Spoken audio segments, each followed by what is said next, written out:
ब्रह्ममुरारिसुरार्चितलिङ्गं निर्मलभासितशोभितलिङ्गम्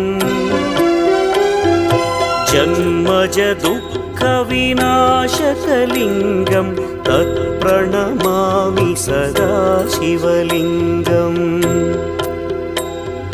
देवमुनिप्रवरार्चितलिङ्गं कामदहन करुणाकरलिङ्गम् रावणदर्पविनाशकलिङ्गं तत्प्रणमामि सदा शिवलिङ्गम्